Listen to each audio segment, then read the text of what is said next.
Hello friends, कैसे हैं आप लोग। हमारे YouTube channel study with expert में आप लोगों का स्वागत है। फ्रेंड्स, करंट अफेयर के कुछ ऑब्जेक्टिव प्रश्न हैं जो लेकर के हम आए हुए हैं। बहुत इम्पोर्टेंट सब प्रश्न हैं, इस पर चर्चा करेंगे। जो भी भविष्य में फ्यूचर में एग्ज़ाम होने वाले हैं उसके लिए बहुत इम्पोर्टेंट है ये सब प्रश्न। देखिए, ऑब्जेक्टिव प्रश्न सॉल्व करना चाहिए। कोई भी सब्जेक्ट हो, है ना, उसका प्रैक्टिस ऑब्जेक्टिव मिल जाए तो और उससे कंसेप्ट क्लियर हो जाता है ना, मतलब पकड़ बन जाती है कि हाँ ये प्रश्न है जो है ठीक है, इस तरह से है। चलिए, तो टाइम को ना वेस्ट करते हुए टॉपिक पे आते हैं। कह रहे दिसंबर 2023 में पारित 3 अपराध कानूनों के संदर्भ में असत्य कथन का चुनाव करें। क्या कह रहा है, इस पे ध्यान देना चाहिए। क्या कह रहा, सत्य कह रहा कि असत्य। हिट एंड रन के मामले में 10 साल की सजा का प्रावधान किया गया है ना, ये जो था अभी। फिर उसके बाद स्नैचिंग के लिए कानून बनाया गया। मॉब लिंचिंग में फांसी की सजा होगी। इन कानूनों को लोकसभा से 12 दिसंबर 2022 को पारित किया गया। ये गलत है। अगला प्रश्न, मुख्य निर्वाचन आयुक्त एवं अन्य निर्वाचन आयुक्त विधेयक 2023 के अनुसार मुख्य निर्वाचन आयुक्त के नियुक्ति के लिए गठित चयन समिति में कौन शामिल नहीं है। कौन कह रहा, प्रधानमंत्री है ना, फिर केंद्रीय मंत्रिमंडल का एक मंत्री, लोकसभा में नेता प्रतिपक्ष, उच्चतम न्यायालय के मुख्य न्यायाधीश। तो शामिल नहीं ये पूछ रहा है, तो उच्चतम न्यायालय के मुख्य न्यायाधीश। जीएसटी अपीलीय प्राधिकरण के अध्यक्ष की अधिकतम आयु कितनी हो सकती है ना, जीएसटी अपीलीय अधिकरण के अध्यक्ष की तो 70 वर्ष। ठीक है। जैसे उच्चतम न्यायालय के मुख्य न्यायाधीश की आयु कितनी होती है, जो 6 साल या 65 साल, वैसे इनकी 70 साल। हाल ही में संपन्न विधानसभा चुनावों में किस पार्टी को मिजोरम से सबसे ज्यादा सीट मिली है। दोस्तों, इम्पोर्टेंट प्रश्न है ये।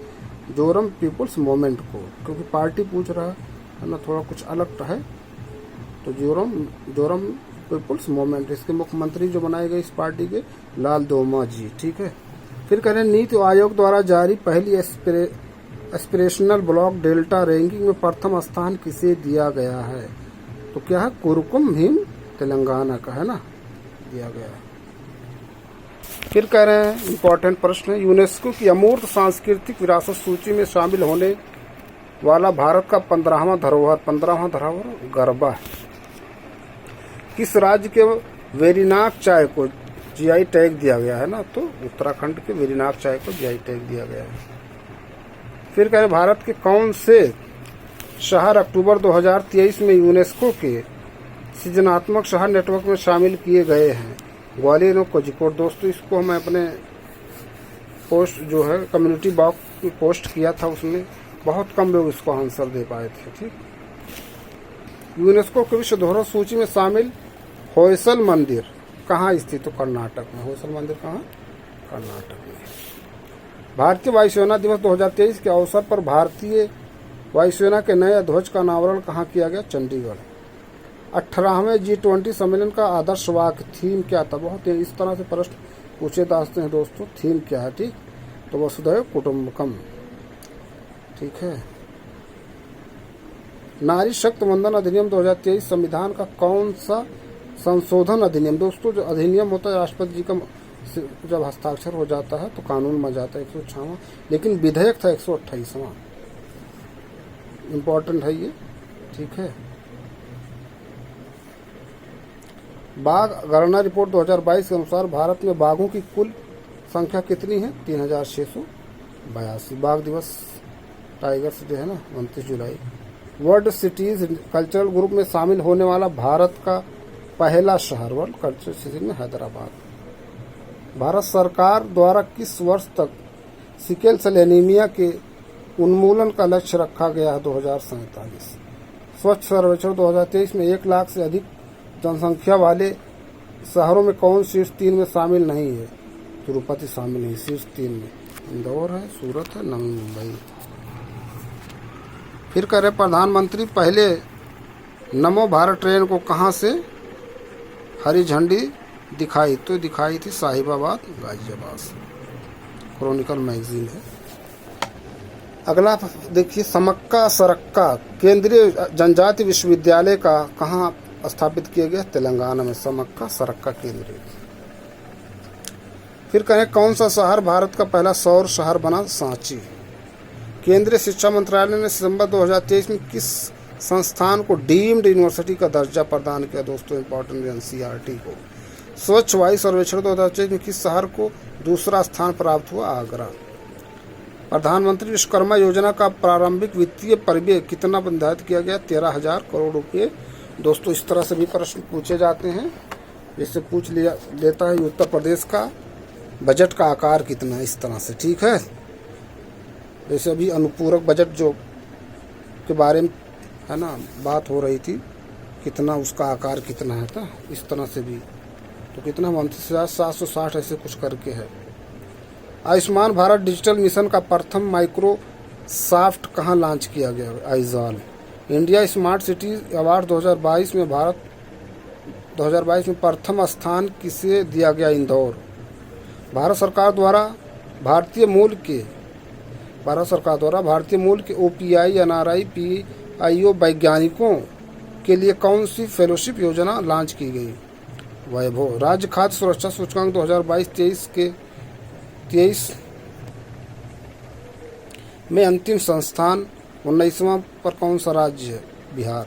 नेशनल इंस्टीट्यूट रैंकिंग फ्रेमवर्क के उच्च शिक्षण संस्थानों के रैंकिंग में प्रथम स्थान है आईआईटी मद्रास। इम्पोर्टेंट प्रश्न। 28वां देश का पहला वायुसेना विरासत केंद्र कहाँ खोला गया, चंडीगढ़ में। 29वां प्रश्न, केंद्र सरकार द्वारा गठित मणिपुर समिति के अध्यक्ष हैं अनुसुईया उइके। फिर 30वें प्रश्न पे आते हैं, भारत में जल निकायों की प्रथम गणना के अनुसार सबसे अधिक जल निकाय किस राज्य में, पश्चिम बंगाल। 31वां प्रश्न का एनसीआरबी द्वारा जारी क्राइम इन इंडिया 2023 रिपोर्ट के अनुसार प्रति लाख जनसंख्या पर सबसे कम अपराध किस महानगर में दर्ज किए गए, कोलकाता। ठीक, फिर उसके बाद 32वां इम्पोर्टेंट प्रश्न, अग्नि पहल किस मंत्रालय द्वारा शुरू की गई है, तो ये आयुष मंत्रालय द्वारा है ना। इसका फुल फॉर्म देखिए क्या है, ये रक्षा मंत्रालय से अग्नि मिसाइल वगैरह है ना, वो तो वो नहीं, दूसरा। विश्व के पहले पोर्टेबल अस्पताल आरोग्य मैत्री एंड क्यूब का अनावरण कहाँ किया गया, गुरुग्राम। दिसंबर 2023 में गुजरात के किस एयरपोर्ट को अंतर्राष्ट्रीय एयरपोर्ट घोषित किया गया, सूरत। प्रधानमंत्री ने कहाँ दुनिया के सबसे बड़े कार्यालय भवन का अनावरण किया, सूरत। अंतर्राष्ट्रीय गीता महोत्सव 2023 का आयोजन कहाँ किया गया, कुरुक्षेत्र। 37वां प्रश्न इम्पोर्टेंट है, 2024 में 75वें गणतंत्र दिवस समारोह के लिए किसे मुख्य अतिथि के रूप में आमंत्रित किया गया था, तो फ्रांस के राष्ट्रपति इमैनुअल मैक्रोन। इम्पोर्टेंट प्रश्न है दोस्तों। अभी जो आरोह हुआ 2024 11 फरवरी को, उसमें ये पूछ लिया था ना, ऐसे इस तरह से मुख्यमंत्रियों के नाम प्रधानमंत्रियों के नाम दे दिए थे। राष्ट्रपति प्रधानमंत्री किस देश से संबंधित है, मैचिंग के लिए आया था प्रश्न, पेपर उठा के देखिए। विश्व के सबसे ऊंचे फाइटर एयर फील्ड का निर्माण कहाँ किया गया, कहाँ किया जा रहा, न्योमा। देखिए न्योमा कहाँ। नौसेना दिवस के अवसर पर प्रधानमंत्री ने कहाँ पर छत्रपति शिवाजी की 45 फीट ऊंची प्रतिमा का अनावरण किया, सिंधुदुर्ग। भारत का पहला पॉलीथीन कचरा बैंक कहाँ शुरू किया गया, तो ये देहरादून में।